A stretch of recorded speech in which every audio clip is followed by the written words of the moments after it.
Greetings! Today I will take a look at second new ship, Imperial Clipper. But before I do that, I would like to thank all of you who shared your tips and ideas with me. So, thank you. Secondly, I would like to point out that YouTube finally stopped ignoring every second frame of my videos. So you can finally enjoy 60 frames per second. And 60 frames are much smoother experience.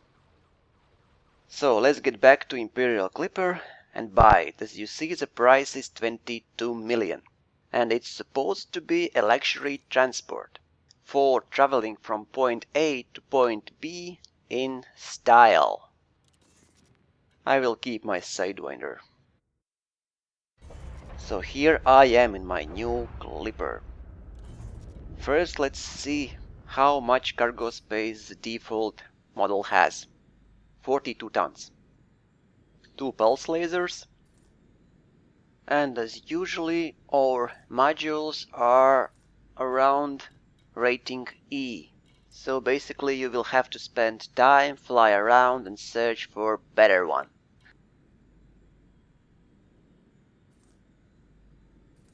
And with worst frameshift drive, you will have a jump range of around 8 light years. It's pretty small range actually.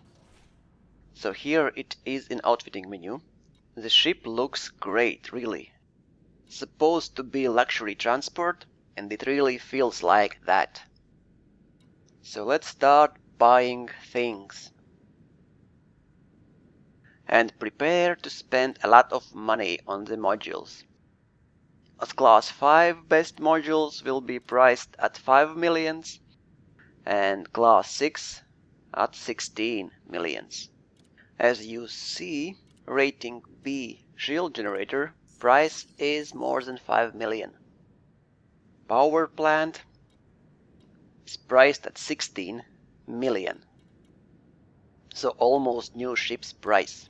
I have bought one class lower for 5 million, and as you see it's not that bad. And actually class 5A rating powerplant is better than most class 6 powerplants. But the price difference is huge. 5 million and 60 millions.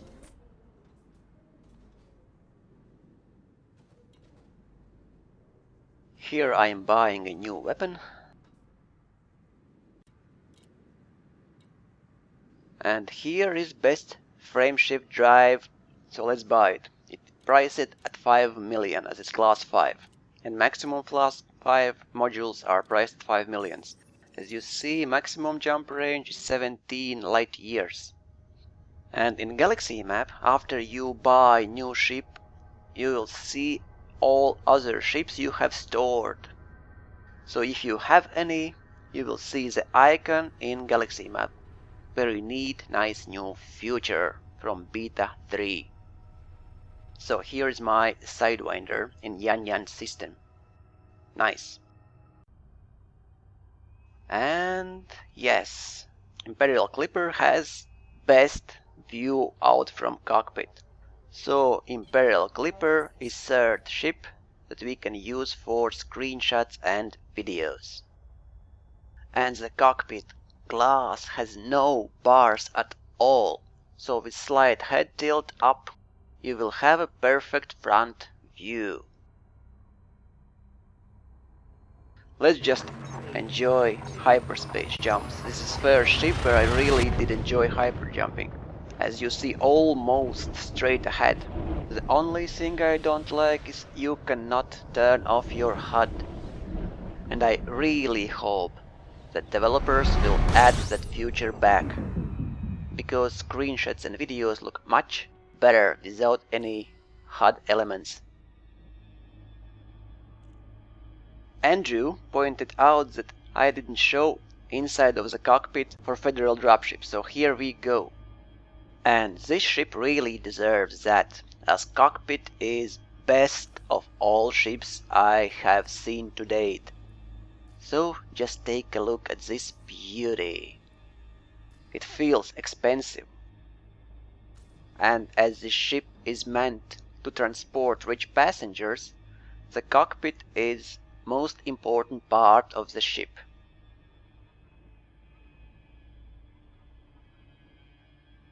They really have spent time designing this ship. The materials, the light, all is great.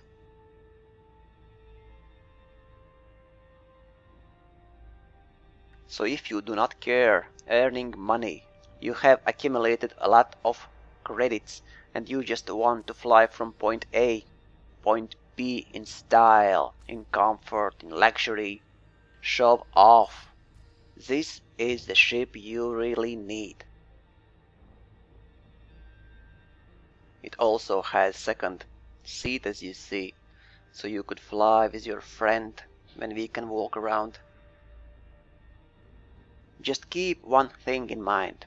This ship is as wide as Type 9 and it requires large landing pad, so you will not be able to land on outposts. I learned that hard way as I took a lot of missions and just couldn't dock to outpost.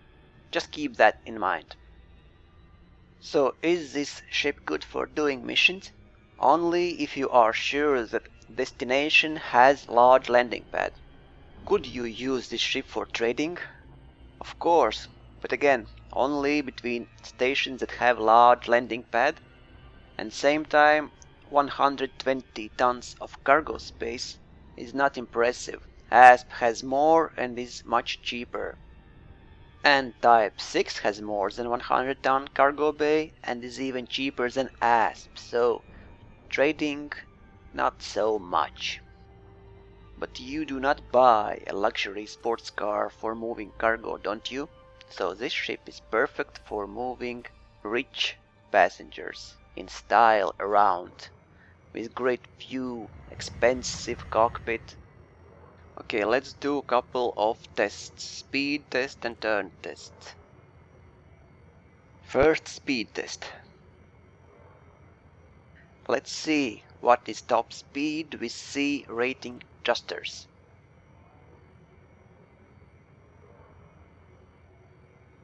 $286. Now let's find out the maximum boost speed with C rating thrusters Imperial Clipper has.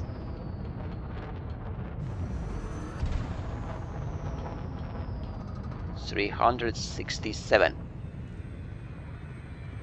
Now let's do 360.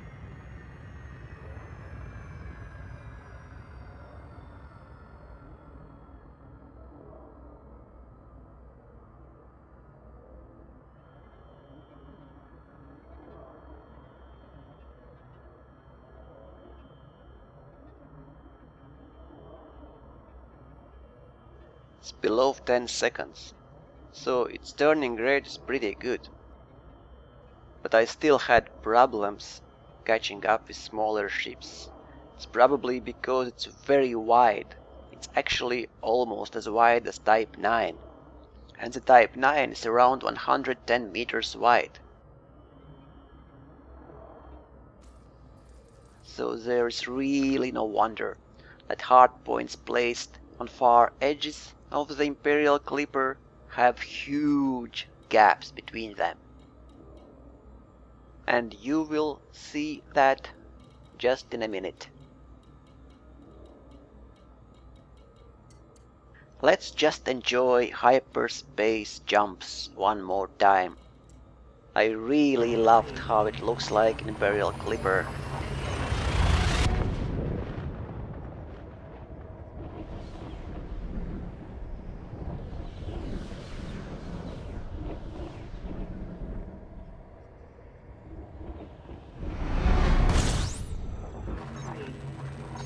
If I just could take off that comms and info panel and hide it.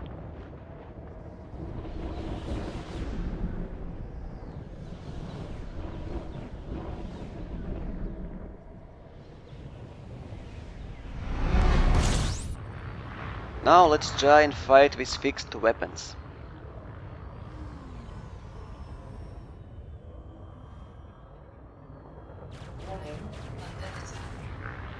nice. As you see, the gaps between those weapons are as big as asp.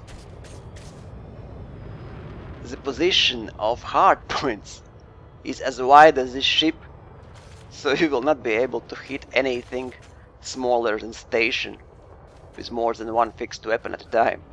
Completely useless.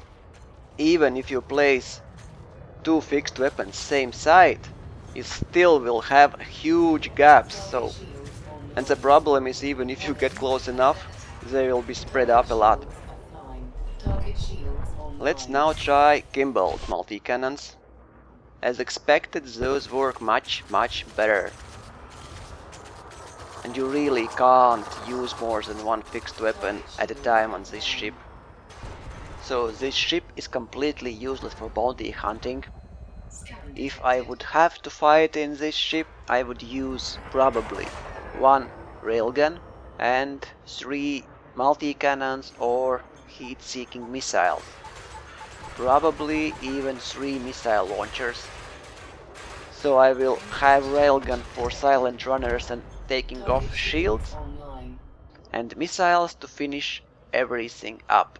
It would not be cheap, but it would allow me to survive long enough. Or also railgun and multi-cannon mix could be good.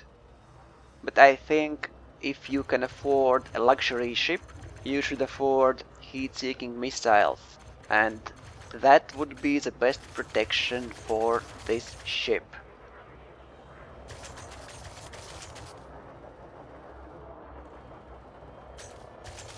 This ship, after all, is not meant for bounty hunting at all.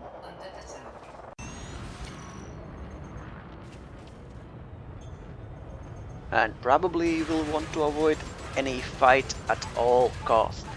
This is the worst ship that's completely not suited for combat. So let's conclude. This ship has best cockpit, best view out from cockpit. You can take pictures, videos. The jump range is not so great even with A rating frameshift drive. It's around 17-18 light years. ASP with best frameshift drive has around 25 light year jump. It requires large landing pad. It has 120-ton cargo bay. It is very expensive, so you will have to spend like 200 millions. So the ship is really best only for getting from point A to point B in style or transporting passengers. It's not suited for combat. You can find much cheaper exploration vessels. You can find much better and cheaper trading ships. But if you have money and you just like to fly around and view the game universe in best possible way and experience that, this is exactly the ship for that. So you can have up to 120 tons of cargo bay. You have 2 large hardpoints and 2 medium hardpoints. 4 utility mounts. I found out the best frameshift drive, and it allows you to jump only around 17 light years. Let me just show you bulkhead prices. 100 millions for reactive, 92 millions for mirrored. So it's insanely priced. You will have to spend like 200 million credits to fit it fully. Here are the best Powerplant, 16 million. And it's just 25% better than one class lower for 5 million. So you really must think what modules are better. As sometimes one class lower with higher rating is better. But if you can afford this ship, you can probably buy best there is anyway. And if you ditch your shield, you can have up to 184 tons of cargo, but ditching shields would be pretty stupid on this ship. So you get what you paid for. This ship is unlike any other, and probably that's a very good thing that we have more choices. But if you need a workhorse, you can forget about this ship at all. This ship is just pure enjoyment. For spending money, showing off, and just having good time. Relaxing, flying from point A to point B. That's it about Imperial Clipper. Fly safe.